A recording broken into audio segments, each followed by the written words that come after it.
The first time you watch The Wire, it can feel like you're watching violence. The second time, you realize you're watching something worse. A supply chain that runs on human beings. Because this story isn't really about bad guys and good guys. It's about a machine that turns pain into product, product into profit, and profit into power, while the people closest to the suffering are the ones least likely to escape it. The show keeps pulling the camera back until the corner isn't just a corner anymore. It's the end of a pipeline. Upstream, the drugs move like cargo. Quiet meetings, clean hands, distance. The Greeks don't have to stand on cold concrete or stare down rival crews. Their whole advantage is separation. They're not street, they're infrastructure. Men positioned far enough from the damage that the damage can't reach them. Their violence is rare and precise, like filing paperwork. Their profit is steady, like rent. And that's the show's first brutal thesis. The drug economy rewards the people who never have to look the buyer in the eyes. Downstream is where the sound starts. Sirens, arguments, gunshots, crying.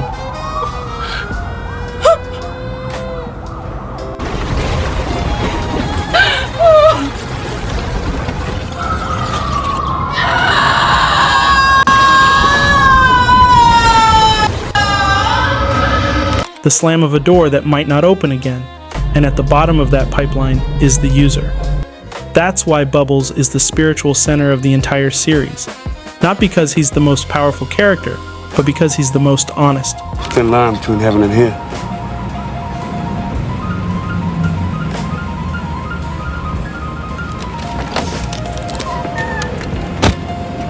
Bubbles isn't written as a lesson or a stereotype. He's funny, he's clever, he's a survivor.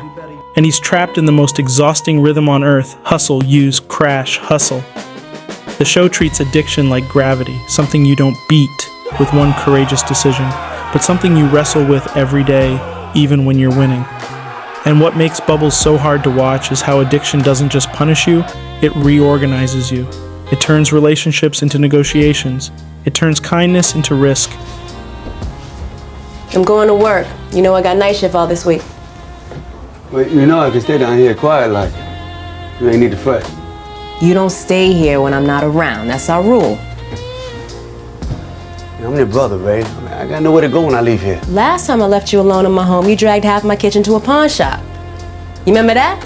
It turns your best traits, your empathy, your loyalty into weaknesses that the street can exploit, and that you can exploit in yourself when you're desperate enough. You're not even chasing the high after a while.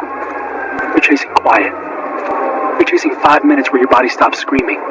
Then the show asks the next question, the one most drug stories avoid. What forms around that kind of pain? A whole labor market does. The corner becomes a job site because the legitimate job sites left. The crew becomes a company because there's nothing else hiring. There are ranks, shifts, rules, consequences. It's stability, but it's a stability built out of fear.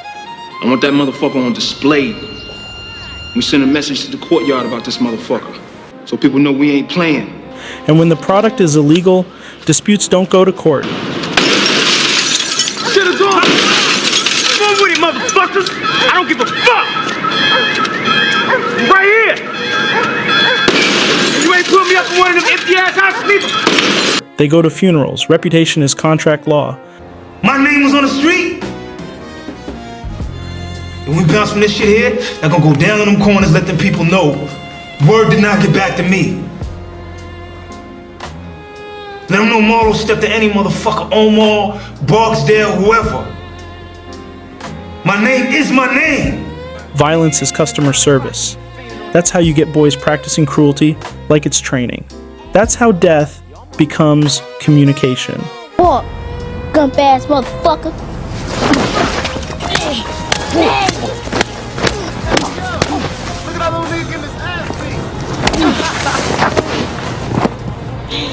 Y'all was talking too goddamn much. Go ahead, Nay. Here's the part that hits like a punch. The show doesn't limit this damage to the people who chose the game.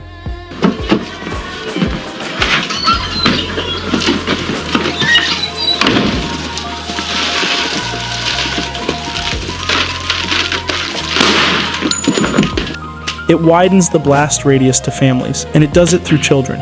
Wallace is one of the earliest, quietest tragedies that proves what the series is really doing. He's a kid, but he's not allowed to be one. He's basically running a tiny foster home in an abandoned space, feeding little kids, watching them, trying to keep order in a world that refuses to provide adults. Wallace is what happens when the safety net breaks and the first person to catch the fall is a teenager. My nigga, Joe. You fucking brought this on yourself, man. We boys. You brought this on yourself. His tenderness is almost shocking in that environment, and that's why it's dangerous, because tenderness makes you visible. It makes you soft in a world that rewards hardness. And when Wallace is killed, it isn't just a plot twist, it's a policy statement. It's the street's way of saying there is no room for a conscience when the business model requires silence. You don't have the physicality to do this kind of damage. I mean, whoever did this had to be a full-grown, a powerful individual, a fearsome individual. You see what I'm saying? You're the murder police. How the fuck would I know? That's foster care before the paperwork ever arrives. That's what the show understands. Long before the system labels a child, the street is already raising them. Son, it's too much knuckle.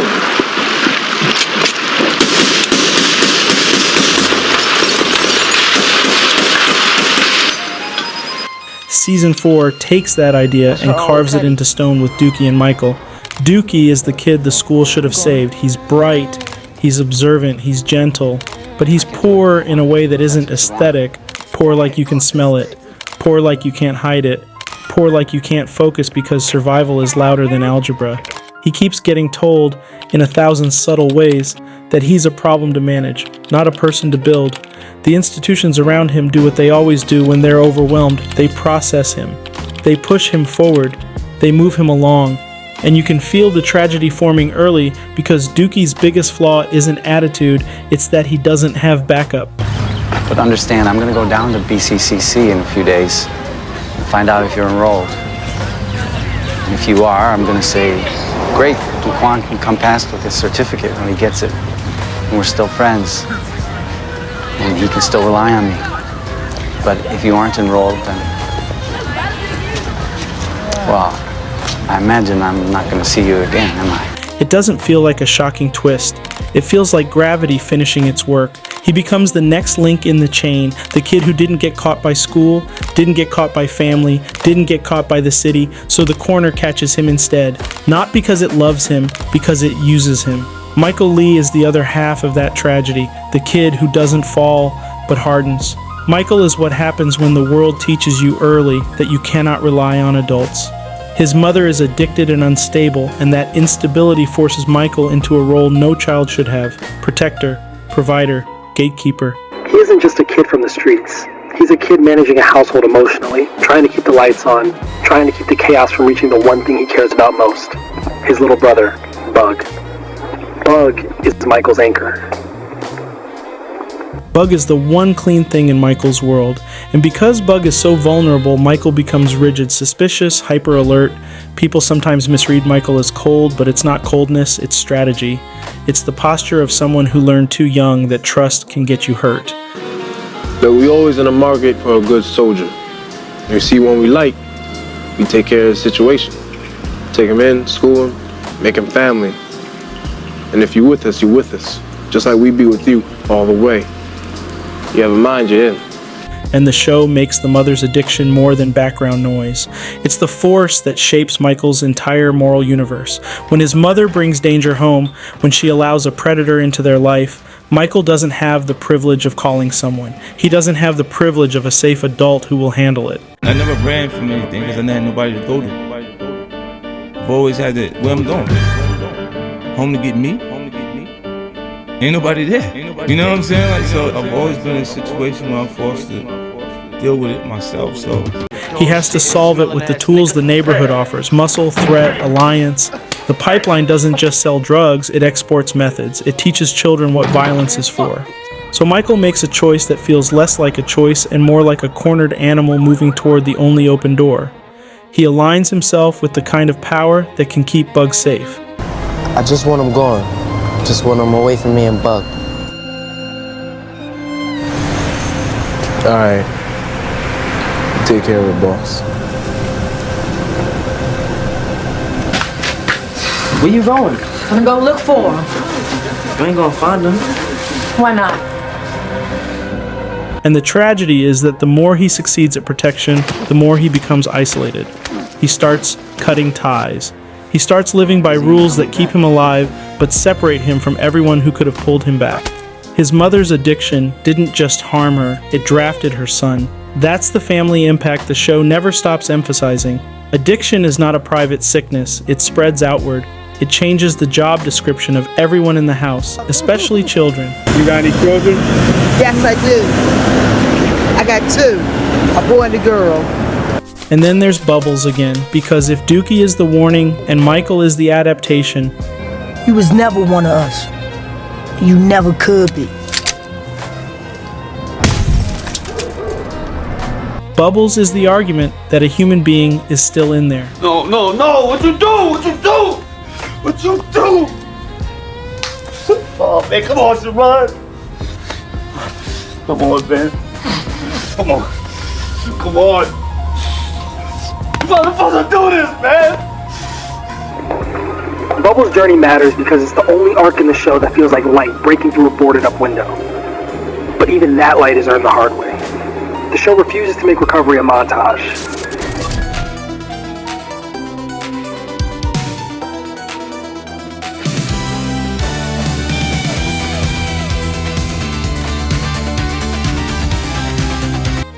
It makes it a grind. It makes it humiliating. It makes it slow. Bubbles tries to be better while living inside the same environment that made him sick. And when tragedy hits, when the street takes someone he loves, Bubbles bottoms out in a way that feels terrifyingly real. Shame compounding shame, grief becoming fuel, the mind trying to numb itself because feeling everything would be fatal. I'm sorry. Shit, he got like a file sleeve. Calm down. We'll get something to clean this up and maybe a soda or something. Get some sugar in you at least. Sorry. Jesus. The show captures that idea perfectly. When punishment is the main tool, addiction doesn't disappear, it relocates. People hide, families hide, the whole neighborhood learns to avoid help because help comes with consequences. Shame becomes a second addiction, and yet, Bubbles crawls back, not in a heroic way, in a human way. One meeting, one honest sentence, one day where he doesn't use, then another. That's what makes the ending of his story hit so hard. It's not victory fireworks, it's dignity returning. It's the tiniest miracle in a city designed to crush miracles. Now, the show does mention the police, and it has to, but notice how it frames them, not as saviors, not as demons, but as another institution trapped in incentives. The good work takes time. Wiretaps, patterns, building cases against the people steering the money, but time is something politics rarely allows. So the pressure becomes numbers, sweeps, arrests, visible activity. The drug war becomes performance, and the neighborhood learns there are two parallel realities on the same block. The visible war, patrol cars and stats, and the invisible war, kids raising themselves, mothers negotiating chaos, users trying to survive the hour. Sometimes we don't know where to go. I don't have anyone else to go turn to. And then I feel like once I get to that position and you get so far, then a lot of us relapse because we don't know where else to go, where it gets ripped out from under us, and then we have to start over, and we feel like that's just the end. And this is where the 1980s and 1990s matter. In Miami Beach, this baby is taken from her pregnant mother, who police say sold crack to undercover officers. Because the show is standing on the shoulders of that era. The crack wave and the policy wave didn't just create addicts and dealers. It created an entire national habit of treating these neighborhoods like problems to contain, not communities to heal. Even in broad snapshots from that time, the scale is sobering. Jarvis is 2 now, being raised by his grandmother, who he thinks is his mother. When he get older, how am I going to explain this to him? How will he react towards this? Will he get angry, bitter with life, or will he, withdraw from life? Betty Lewis is bitter and angry over her daughter's death. When I want to visit her, I have to go out to a grave Drug poisoning deaths rose dramatically over the long arc, from about 6,100 in 1980 to about 36,500 in 2008, showing how the national story kept mutating rather than disappearing. It's getting a little later at night, the sun's starting to go down, but hopefully as it gets a little darker, it'll get a little more exciting. So when you return to the show's pipeline, you see why it feels so accurate. The Greeks get rich because they're upstream from consequences. The street gets violent because it's downstream from opportunity. The police get pressured because they're downstream from politics, and families carry the weight because they're downstream from everything. That's what makes the kids so important. Wallace, Dookie, Michael, Bug. They're not side characters, they're the receipts. Wallace shows you what childhood looks like when the adults are missing. Dookie shows you what happens when the system moves you along instead of lifting you up. Michael shows you what happens when love turns into vigilance, when being a good brother means becoming someone you never wanted to be. And Bug shows you the cruelest truth of all. Sometimes the only reason a kid survives is because another kid sacrifices his soul to keep the door shut. If the show has a single message about addiction, it's this. Addiction is personal, but the damage is communal. And once that damage becomes profitable, it recruits everyone. It recruits the port. It recruits the corner. It recruits politics. It recruits police paperwork. It recruits children into survival roles they shouldn't even understand yet. And the final gut punch is that the machine doesn't need cartoon villains to keep running. It just needs distance. Distance between the people who profit and the people who pay. Distance between what gets measured and what matters. Distance between a kid with potential and the help that never arrives. That's why The Wire doesn't end with a comforting fix. It ends with the pipeline still intact, because pipelines don't break from one arrest or one speech. They break when a society decides that the people downstream are worth the same care as the people upstream. And until then, the city keeps doing what it's always done, turning pain into product, turning product into power, and turning childhood into fallout.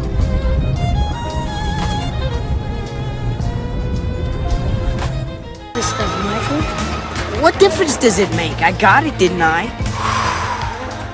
Yeah, that's it. Do it. Makes you forget all about your sister and her stupid piggy bank, doesn't it? Yeah, this stuff's pretty good, but I got something even better. Latest thing. Now that's cool. Mikey, you gotta try this. It gives you a major high, like that. This is your brain. This is drugs.